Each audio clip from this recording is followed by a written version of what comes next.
All right, so I thought I would address this. It is the dead period after all, but Jared Goff was a part of the quarterback season on Netflix and was basically, well, I mean, he was asked questions, of course, but he threw some shade at the Rams. You know, he called the whole situation, how did he word it? Not mature or lack of maturity. Man,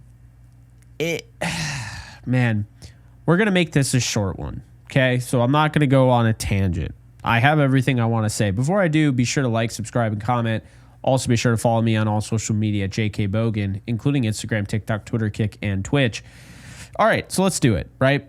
Jared Goff, Detroit Lions, traded for Matthew Stafford. Matthew Stafford instantaneously wins a Super Bowl with the Rams roster that couldn't get out of the divisional round against the Green Bay Packers the year prior.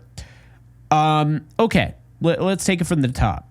Jared Goff doesn't believe that the Rams ever wanted him, all of that, which he's, again, I want to make this very clear. Jared Goff is well within his right to say all of that, just like I'm well within my right to respond to it and give my thoughts.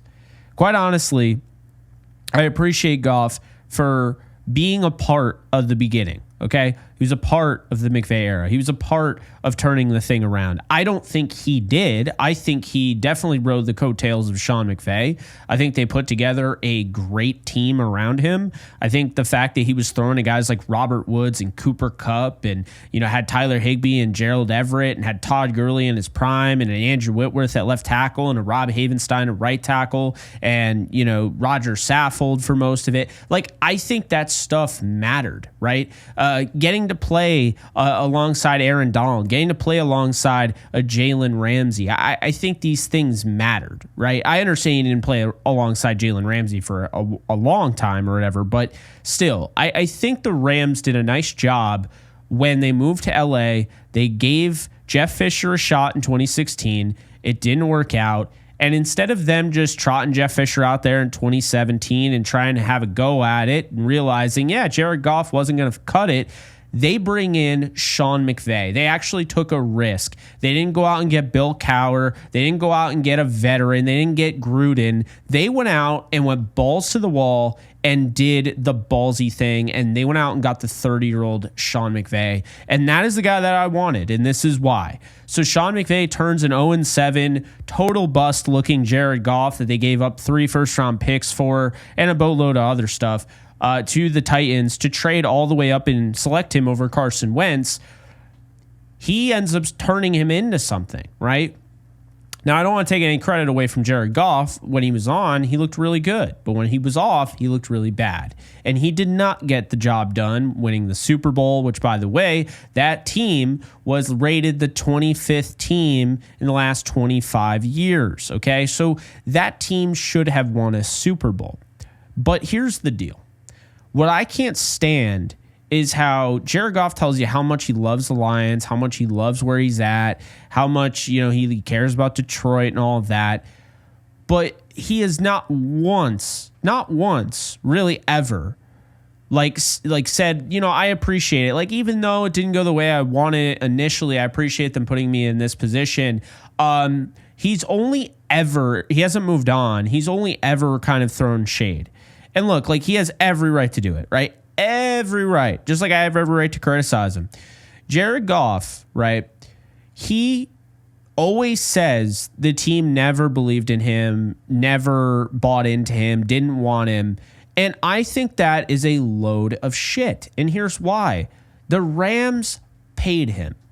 They paid him, and it cost them Ndamukong Suh, who would go on to Tampa and give them fits in a game the next year, would cost them the ability to re-sign a Roger Saffold. The whole point of the early Rams with Sean McVay is that they had a quarterback on a rookie contract. That was Jared Goff. And Jared Goff did not get it done in the Super Bowl. He was not good. Don't get me wrong, the Patriots had a great game plan and then everyone started mirroring it, but Goff was not acceptable in the Super Bowl. Not at all. What did the Rams do? They paid him. They rewarded him for getting there. They didn't hold it against him that he couldn't win it there. They rewarded him. They didn't hold it against him that Brandon Cooks was wide open down the seam and he missed him, and then at the last second he threw it and it was incomplete, missed a total obvious touchdown that would have taken the lead. No, they didn't hold that against him. They didn't hold it against him for underthrowing him by forever and throwing it right at the defensive player of the year in Stephon Gilmore. No, they didn't hold that against him. They didn't hold anything against him. As a matter of fact, they gave Jared Goff every opportunity. In 2019, they dealt with injuries. They had a young offensive line. Why is that? Because they had to pay Jared Goff.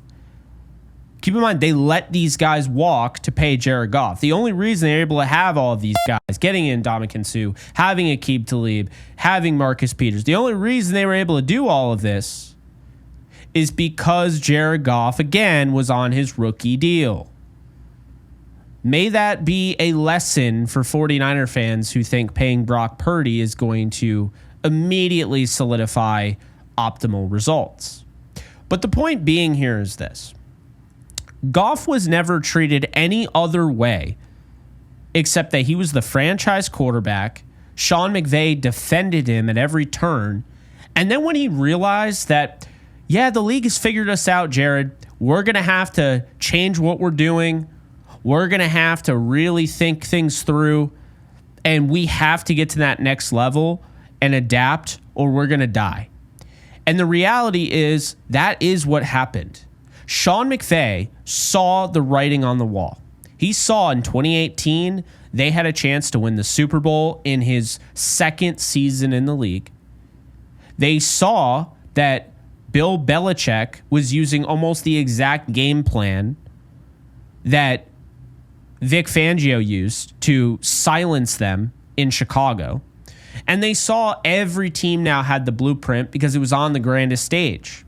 The next year, Jared Goff threw a lot of yards, but the Rams missed the playoffs. The following year after that, there was not 1,000-yard receiver. Doesn't matter that Cooper Kupp played all the games. He came back from injury, all of that. No. There was not 1,000-yard receiver. Jared Goff lost the Rams a game against Miami, in Miami, where Tua Tagovailoa, a rookie, threw 100 yards. 100. And they got blown out. That was the writing on the wall. That was the straw that broke the camel's back. That, to me, was when the glass shattered. I've said this for years.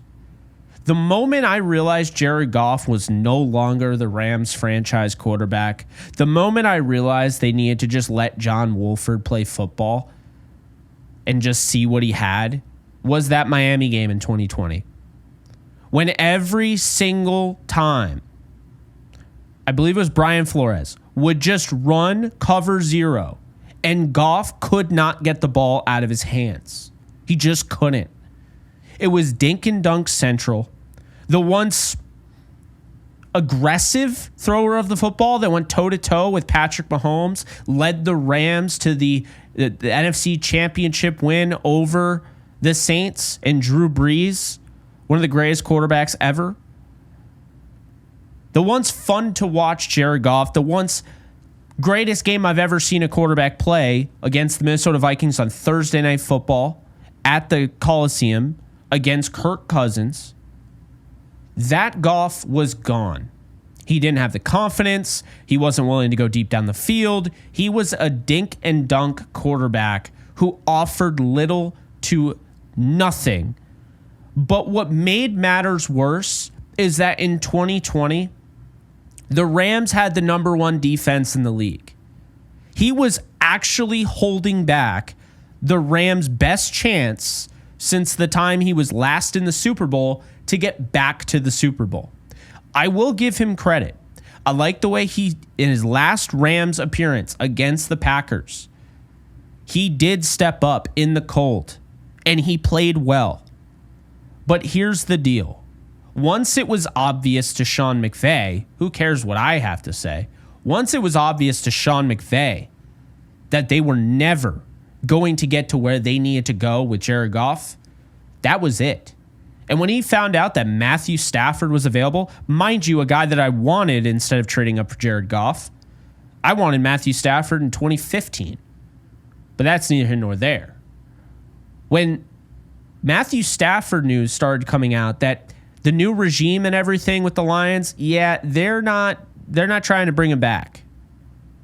They're trying to do a rebuild here, and Matthew Stafford doesn't want to be a part of a rebuild. So a mutual decision, both parties split. When Matthew Stafford became available, Sean McVay knew that was his guy. And guess what? Surprisingly, the boy genius himself was right. He put all of the balls on the table, went crazy to get this trade done. And he still says to this day he regrets how it was done in Jared Goff's favor. But don't we always hear how nasty this business is? We hear it all the time. Jared Goff should have known that just because you got the contract does not mean you get to sleepwalk your way through it. He wasn't good enough to win a Super Bowl after teams had figured him out, and it was time. Sean McVay had gotten the Super Bowl in his second year. After that, he missed the playoffs, and then the fourth year of his career, he had the best defense in the league, and the offense was running in place because his quarterback was afraid to throw deep down the field. So, insert Mr. Gunslinger, who, by the way, was playing good enough football his entire career in Detroit, where he probably could have won them an NFC title if they actually surrounded him with the talent that Jared Goff has received. Matthew Stafford goes to the Rams, and instantaneously, the feeling in the air is Super Bowl.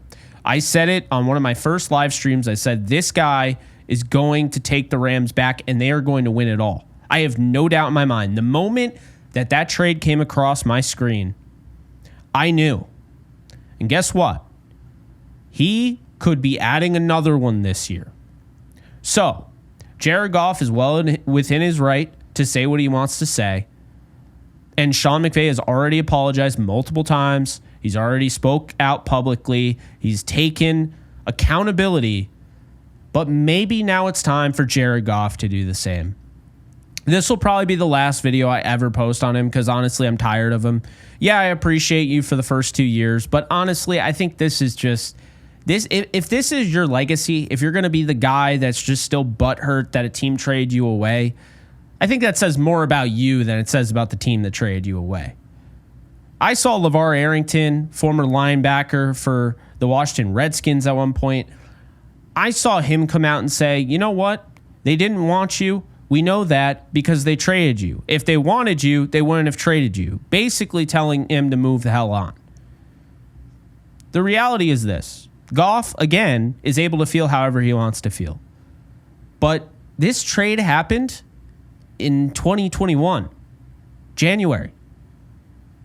It is now 2025, July, and we're still hearing this. When will it end? Do you think Tom Brady is still sitting there upset that the Rams passed on him at 198 or that he went 199? Do you think Matthew Stafford has once ever complained about how the Lions probably shortened his career to an extent? How they gave him nothing? Like, there are unfortunate circumstances. How about the deck Todd Gurley was dealt with? Oh yeah, his knee injury that would just ruin the fact that he was probably the best player in the league offensively, regardless of position. And then, see, that's my biggest issue. This isn't a story about a player that fell off a cliff. Jared Goff returned to form. He looks like a good quarterback. But man, is he hard to root for when he's still harboring all of these annoying little feelings about him being traded 4 years ago. I know I can't be the only one. So those are my thoughts. Let me know in the comment section below. Was I too hard on him? Whatever. But those are my thoughts. The reality is I can't stand more than anything when he goes on to say the Rams never wanted him, but they paid him long term. There are players that they should have paid long term that they didn't. There are players on that very roster that deserved a contract that didn't get one just so Jared Goff would get one. And by the way, I still stand by it. There was a player that I think was a better fit and probably would have done more with Sean McVay. And who knows, maybe he doesn't get the knee injury being in the wrong place at the wrong time, and Carson Wentz. I didn't want Jared Goff. I wanted Carson Wentz. But you know what? I liked Jared Goff, and now I'm just glad he's not a Ram anymore, and the Rams have Matthew Stafford. That's all I can say. So best of luck to him. Of course, I'm not rooting against him, but I'm just kind of over the nonstop crying about it. It's in the past. It happened. Stop crying over your ex. Anyway, that's all I got. Be sure to like, subscribe, and comment. I'll see you guys in the next one. Later, folks. All right, guys. So once again, just want to let you guys know that you can check out my new side project, The Lounge. I interview athletes, musicians, actors, actresses, all the nine. So definitely check it out over on the Lounge with Jake Ellenbogen channel. Be sure to subscribe and enjoy. In case you guys haven't noticed, I do have a Discord channel for my community on this channel. And if you want to be a part of it, it is free. The link is in the description below. You can sign up. This is basically a 24/7 Rams channel, and we are almost at 1,100 members. So if you want to be a part of it, just hit the link in the description below.